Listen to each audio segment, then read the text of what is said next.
नमस्कार दोस्तों, haunted shadows में आपका स्वागत है, जहाँ हर कहानी आपके होश उड़ा देने और दिल दहला देने का वादा करती है। यहाँ हर कहानी बेहद रोमांचक, अंधेरे के रहस्यों और अनजाने खौफ के सफ़र पर ले जाएगी। कहानी शुरू करने से पहले अगर आप इस चैनल पर नए हैं, तो चैनल को सब्सक्राइब करना बिल्कुल ना भूलें, ताकि हर डरावनी कहानी सीधे आपके पास पहुँचे। चलिए डर और रहस्य की इस यात्रा की शुरुआत करते हैं। अंधेरी रात सन्नाटे में डूबा एक पुराना हॉस्पिटल। चारों ओर फैली धुंध और जलती बुझती ट्यूबलाइट से निकलती टिमटिमाती रोशनी। वार्ड के एक कोने में पड़ी स्ट्रेचर। दूर से आती कराने की आवाज़ से ठंडी हवा की सरसराहट गूंज रही थी। कहा जाता है कि यहाँ ऐसी रहस्यमय घटनाएं घटने लगती हैं जो न केवल शारीरिक रूप से प्रभावित करती है, बल्कि मानसिक रूप से भी लोगों को अस्त व्यस्त कर देती है। जो भी अंदर गया वो या तो कभी लौटा नहीं, या फिर अगर लौटा तो पहले जैसा नहीं रहा। प्रणव बचपन से ही पढ़ाई में बहुत होशियार था। अपने गांव का गौरव, जिसने कठिन मेहनत और संघर्ष से एमबीबीएस की डिग्री हासिल की। अब प्रणव को एमएस यानी मास्टर इन सर्जरी करने का अवसर मिला और उसने रेलवे हॉस्पिटल में जूनियर डॉक्टर के रूप में काम करने का मौका मिला। आज की रात प्रणव के लिए खास थी, क्योंकि हॉस्पिटल में यह उसकी पहली रात थी और उसे एक साथ उत्साह, घबराहट और खुशी का एहसास हो रहा था। ज्वाइन होने के बाद प्रणव को उसके सीनियर्स ने सख्त चेतावनी दी थी कि रात के वक्त किसी भी वार्ड में बिना सीनियर या सीनियर डॉक्टर के अलावा अकेले ना जाए। प्रणव ने हैरान होकर मौजूद अपने सीनियर से पूछा क्यों, तो सीनियर ने केवल इतना ही कहा, जितना बताया गया उतना सुन लो। रात को सीनियर्स के साथ ब्रीफिंग और डिनर के बाद प्रणव मेडिसिन रूम में जाकर अपनी किताबें पढ़ने लगा। किताबें पढ़ते पढ़ते उसकी आंख लग गई और जब उसने आंखें खोली तो घड़ी में 2 बज रहे थे। उसने सोचा, चलो आखिरकार आंख खुल ही गई है तो क्यों ना एक राउंड लगा लिया जाए। मेडिसिन रूम से बाहर निकलते ही उसे महसूस हुआ कि जनवरी के महीने में बाहर ठंड कितनी बढ़ गई थी। पूरे हॉस्पिटल में ना तो कोई सीनियर दिखाई दे रहे थे और ना ही कोई सीनियर डॉक्टर। जैसे ही रात होती यह हॉस्पिटल बिल्कुल शमशान महसूस होने लगता।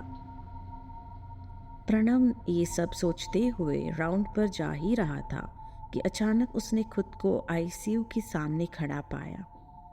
आमतौर पर हॉस्पिटल में आईसीयू की लाइट्स रात भर जलती रहती है, लेकिन यहाँ पर आईसीयू की लाइट पूरी तरह से बंद थी।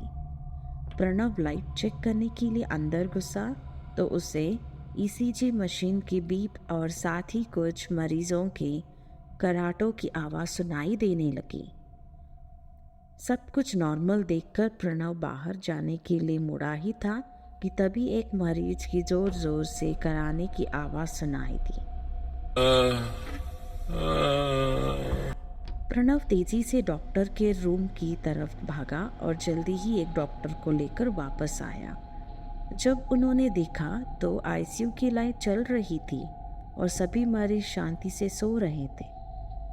ऐसी स्थिति देखकर डॉक्टर ने कहा, या तुम्हारी पहली नाइट ड्यूटी है ना? आगे से सावधान रहना और कभी भी अकेले किसी वार्ड में मत जाना। प्रणव और डॉक्टर आईसीयू से बाहर निकले। डॉक्टर अपने कमरे में लौट गए, जबकि प्रणव सोच में पड़ गया।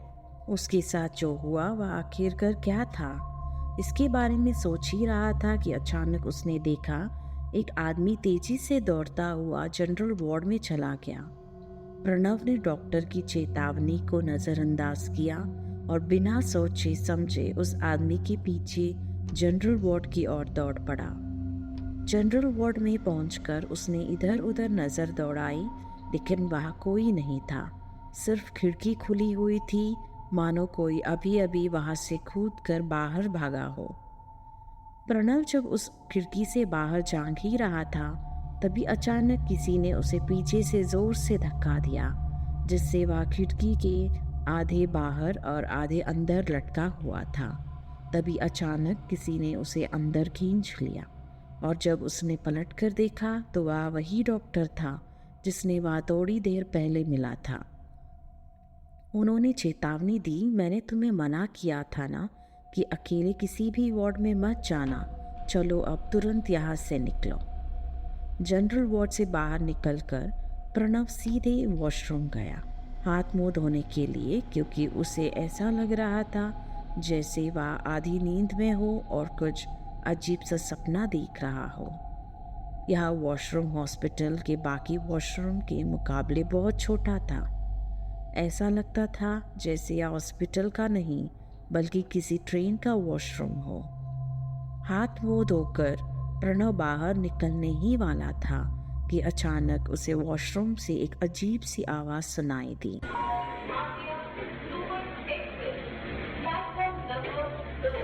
उसने धीरे धीरे दरवाज़ा खोला तो अंदर से आ रही आवाज़ और भी स्पष्ट और तेज हो गई। प्रणव फिर से वॉशरूम में घुसा और चारों ओर अपनी नज़र दौड़ाई, लेकिन वहाँ ना था कोई इंसान था और ना ही कोई मोबाइल जिससे ऐसी आवाज़ें आ सकती थी। प्रणव को अब समझ में आ रहा था कि क्यों उसके सीनियर्स ने उसे किसी भी वार्ड में अकेले जाने से मना किया था।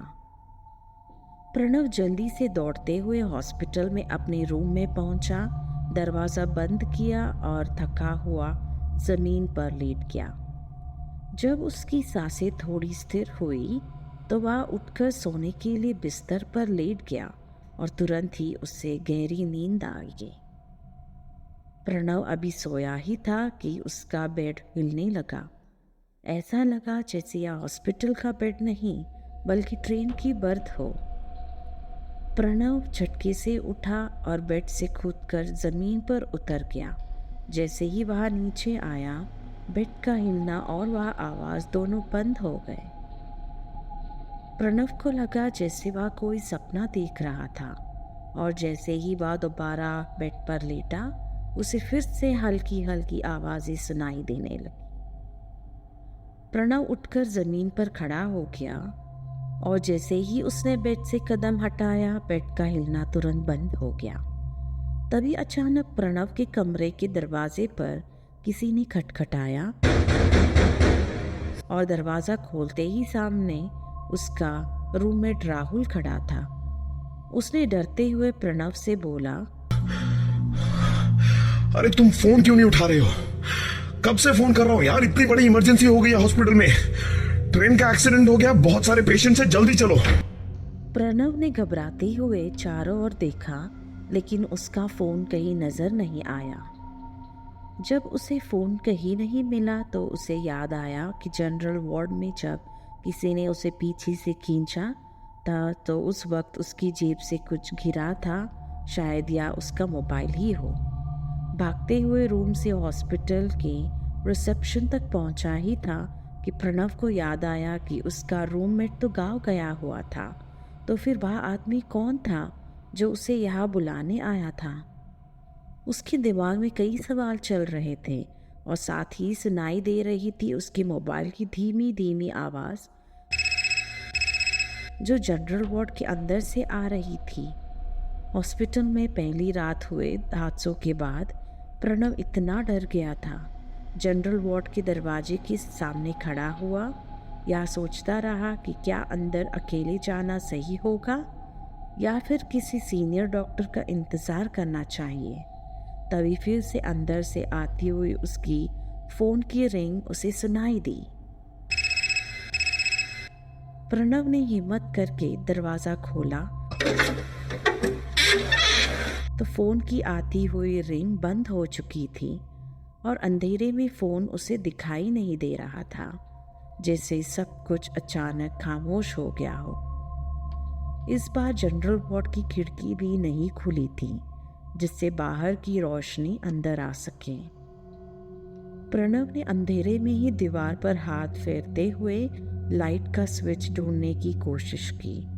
वह हाथ दीवार पर फिरा ही रहा था कि पीछे से किसी ने उसकी पूरे शरीर को दीवार पर दबा दिया और दूसरे ही पल पीछे से एक आवाज़ आई,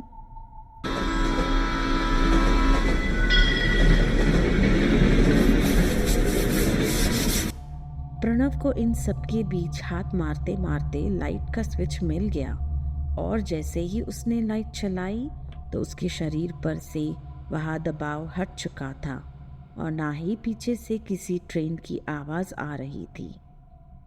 रोशनी में जब उसने पहली बार इस कमरे को देखा तो उसे यकीन नहीं हुआ, क्योंकि वह तो हॉस्पिटल के जनरल वार्ड में था, लेकिन यहाँ स्टोर रूम जैसा लग रहा था। अपना मोबाइल उठाकर वह दरवाजे के बाहर निकला तो देखा दरवाजे पर एक बोर्ड लगा है जिस पर लिखा था स्टोर रूम। प्रणव इसी उलझन में था कि तभी उसका मोबाइल बजा और उसने देखा कि एक एसएमएस आया हुआ था जिसमें लिखा था, your reservation has been confirmed. यह मैसेज देखते ही प्रणव डर के मारे वहाँ से निकला और सीधे अपने रूम में पहुंचा, जहाँ उसने जो देखा उसके बाद उसे सच और झूठ का फर्क समझ नहीं आ रहा था। उसका रूममेट राहुल जो गाँव गया हुआ था वह बैठा हुआ टेबल पर पढ़ रहा था। राहुल को देखते ही उसके चेहरे पर डरावनी मुस्कान आ गई। प्रणव ने कहा, तू तो घर गया हुआ था, यहाँ कैसे आया? राहुल ने उसी मुस्कुराहट को बरकरार रखते हुए कहा, मैं कहीं भी और कभी भी आ और जा सकता हूँ, क्योंकि 2 साल पहले जब से ट्रेन से कट के मरा हूँ, मैं यही आत्मा बनकर भटकता हूँ और मुझे किसी रिजर्वेशन की जरूरत नहीं पड़ती। इतना बोलते हुए राहुल हंसने लगा।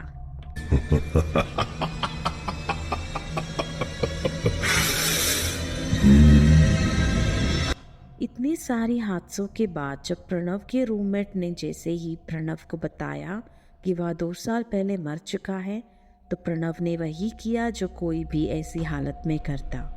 प्रणव वहाँ से बाहर भागा और पूरे कॉरिडोर में सिर्फ प्रणव के भागने की आवाज़ और राहुल की डरावनी हंसी गूंज रही थी।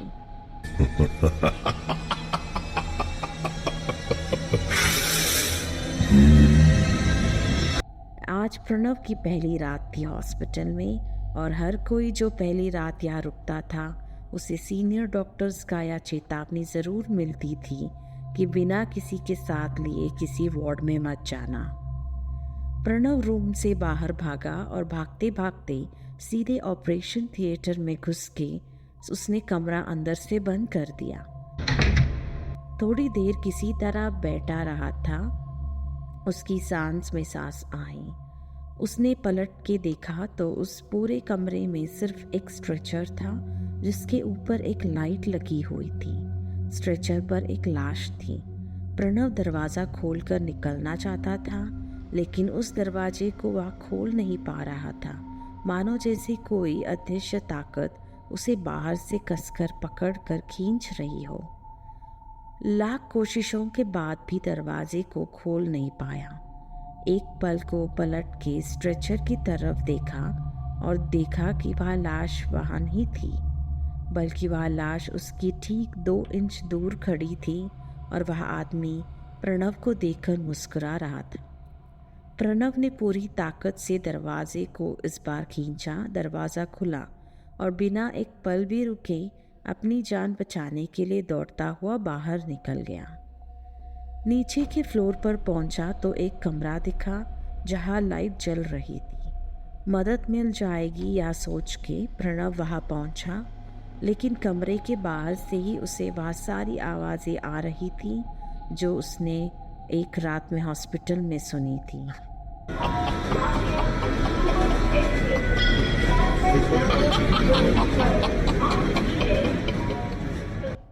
प्रणव 2 कदम पीछे हटने के लिए तैयार था कि अचानक किसी ने जोर का धक्का मारा और प्रणव सीधा उस कमरे के अंदर जाकर गिरा। प्रणव मन ही मन सोच रहा था कि पता नहीं अब इस कमरे में क्या दिखेगा या सुनाई देगा। इस तरह से जैसे ही उसने अपनी आंखें बंद की, उसे सुनाई दी कुछ आवाजें, welcome to the family.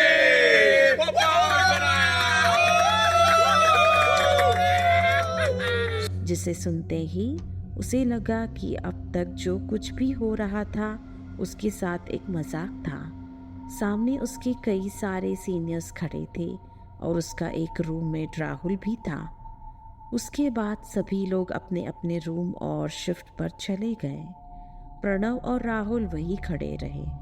Rahul हंसते हुए प्रणव से बोला, भाई ये पहली रात को ना हम लोग सबको डराते हैं, लेकिन जितना तू डरा और भागा ना उतना कोई नहीं डरा।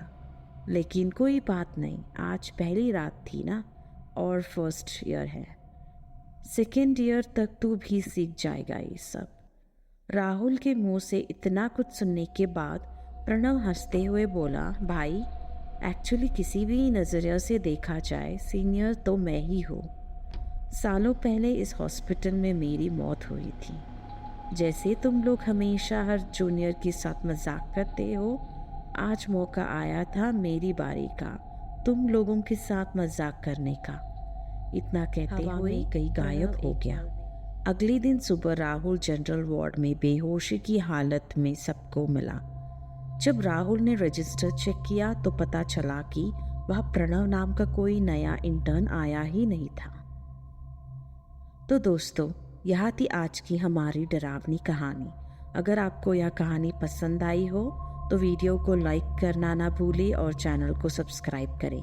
अगर आप इस चैनल को सब्सक्राइब करके मुझे सपोर्ट करेंगे तो इससे मुझे और भी डरावनी कहानियाँ लाने की मोटिवेशन मिलेगी। अगर आपके पास भी कोई अपनी हॉरर या रियल लाइफ स्टोरी है तो हमें कमेंट्स में ज़रूर बताएं। मैं आपकी कहानी को या हमारे चैनल में सुनाऊंगी। तब तक के लिए सुरक्षित रहे, अपना ख्याल रखें। अंधेरे में छुपे खौफ को कभी हल्के में मत लेना।